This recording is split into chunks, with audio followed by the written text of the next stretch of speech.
When people ask me how I've been able to build a consistent and successful freelance business, they're often surprised by my answer, which is I rely on a lot of my work from learning agencies. Now, it's not that I don't work independently with many clients. I do. But I've found that over the years, working with agencies for at least some of your work can be one of the most effective ways to build a freelance business. I feel like some of the projects that I have been on that have really helped to establish my business and build my skills came through agencies. I have worked with some of those household name recognition companies, and they've given me a lot of insight into some of the best practices for working with clients as a freelancer. So when I first started out, I probably started working with agencies in a somewhat unexpected way. It happened when I was still working a traditional job, but I was also freelancing on the side. And a colleague of mine who knew that sent me an email that was basically a forwarded newsletter from a local agency that specialized in placing freelancers in learning projects. She remarked to me that she forwarded it to me because she didn't know how she ended up on the list, but when she saw the email, she immediately thought of me. So I looked into the agency and they were located locally, which I was happy about. And I asked some people about them and I found that they had a good reputation. They were actually a fairly large company that dealt with a lot of different projects and they were well established. So I registered in their consultant database. And I will admit that it did take a little bit of time, but after, I think it was a couple of months, this was several years ago, so I can't remember the exact timeline. It wasn't too long that they did reach out to me because they had an in-person project that needed support and it was in my wheelhouse.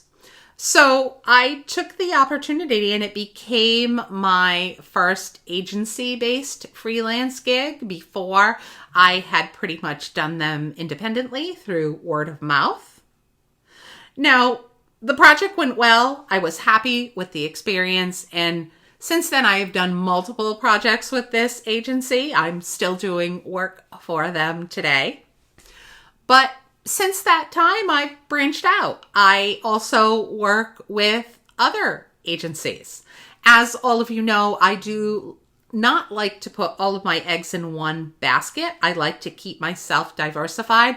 I feel like that way, if something slows down, there's always something that's there in the background so that you're never without work, that you always have the quantity of work that you want.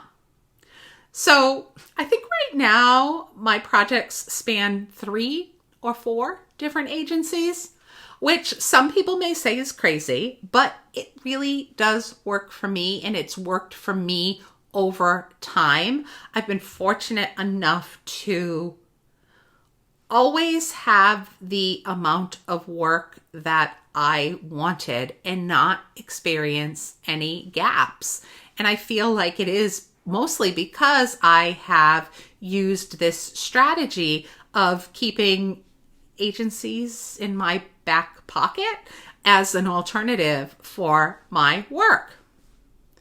So I think agencies can be one of the most effective ways to build a freelance business. And I would recommend at least looking into them and deciding that if it's the path for you. Now, obviously, not everyone likes working with agencies because since the agencies are finding the client and setting up the contract for you, they do take a cut of the work. And some agencies take a very significant cut of the work, while others take something that, at least in my opinion, is a little bit more reasonable. So I guess the message here is that not all agencies are created equally. So for instance, one of the first things that I learned that was somewhat shocking for me was that there are some of these agencies that are not really placing freelancers. They're placing more what I would deem temporary workers, contractors. Now, sometimes a freelancer does go into a contract position, but I'm specifically talking about the agencies that primarily place contractors into full-time or near full-time positions that pay on a W-2 for a certain length of time and often include benefits. Now, there's absolutely nothing wrong with this model. For many professionals, it's a great fit. But for me, that was not what I was looking for. I prefer project-based freelance work rather than being placed into a traditional 40-hour per week contracted role, because my goal has always been to maintain flexibility and work with multiple clients when possible.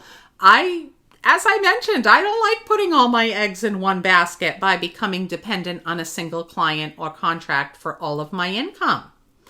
And that's why I am often drawn to agencies that bring freelancers in for specific projects or consulting engagements, facilitation work. I'm in learning and design, so those types of projects align very well for me. Now, I also personally prefer working with agencies that engage me as a 1099 independent contractor rather than a W-2 employee. Now, I know some freelancers have no preference and others actually prefer a W-2 arrangement because you do often get benefits with those. I don't think there's a right or wrong answer. I'm just saying that for me, the 1099 model aligns better with how I run my freelance business, and it just does give me the flexibility that I'm looking for. So what types of agencies are worth exploring? Well, that's a somewhat challenging question because depending on your field, there are several different types of agencies that may offer opportunities. Now, again, I've worked with, we'll call them staffing agencies that staff freelancers and traditional contractors. Most of the companies that I work with do both. Now, these companies can find, temporary contractors, consultants, and project-based talent. Some do focus heavily on full-time contract placements, as I mentioned, while others do support shorter-term project work.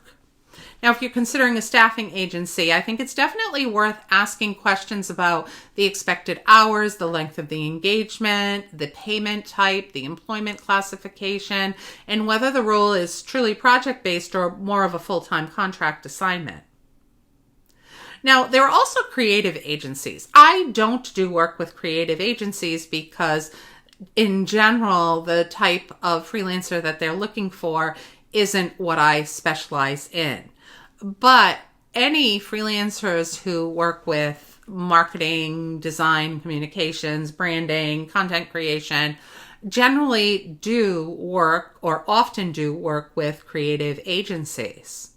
So my understanding is that they are frequently bringing in contractors because this type of work is really aligned to that freelancer role.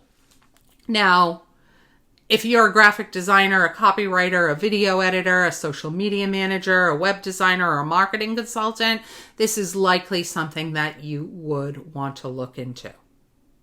Now, there are also specialized consulting firms, and they maintain a roster of independent contractors that they can call when projects arise.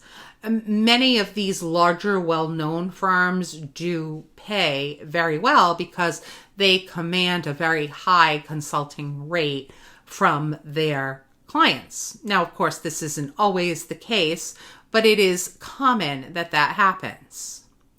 Now, in my world of training, facilitation, and instructional design, there are consulting firms that regularly engage freelance facilitators, curriculum developers, learning consultants, and subject matter experts.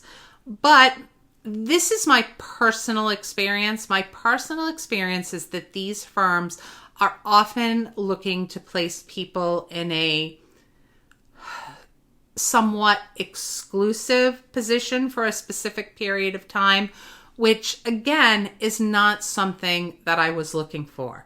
Now, I know that there are consulting firms that do offer alternative arrangements, but again, the agencies that I've looked into and that have reached out to me who do this were basically looking for someone who is willing to go into a temporary exclusive relationship with the client, which is not what I was looking for. I recommend exploring your options and finding out as much as you can. Of course, you can always go to Google, but you can also use Gemini, ChatGPT, Claude, or one of the other AI tools to get a lot of information, a lot more information than was available when I started working with these agencies, which was before the big emergence of AI. I'd say to look for things related to your expertise rather than search for generic freelance opportunities. I know that I did at one time spend a lot of time exploring agencies that didn't deal with learning and training. So therefore, I wasn't really suited for the type of work that they did. So it wasn't worth me pursuing them or, trying to get them to pursue me. And then I would recommend keeping some sort of log that logs these agency names and their websites and a contact person and, looking into it. As I mentioned, many of these do have online databases that you can opt to enter your information into so that you're in their pool of people to pull from. And luckily, you don't need to do a huge amount of agencies on your list, in my opinion.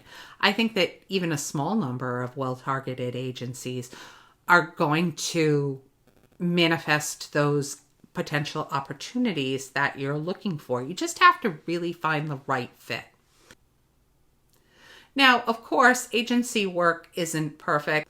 Agencies do take a percentage of the project budget, which can impact your rate. But agencies can also provide advantages that many freelancers underestimate.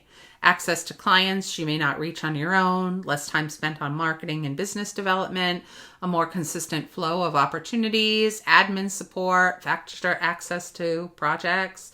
So for me, agents have become one component of a larger freelance business strategy. They help to supplement my direct clients. They help create new opportunities and introduce me to organizations I may have never connected with otherwise. So as I told the story, my first agency opportunity came from a local connection and a word of mouth referral. And that single project opened the door for additional work for me over time and a different way of finding clients. Now, as time's gone on, I've learned to be more selective. I tend to look for agencies that support true freelance and project-based work rather than exclusively staffing full-time contractors. I also prefer 1099 engagements because they fit the way I choose to run my business. But everyone's preferences are different. Of course, everyone's preferences are different, but understanding what the options are will inevitably help you to make the right decision along your freelancer path.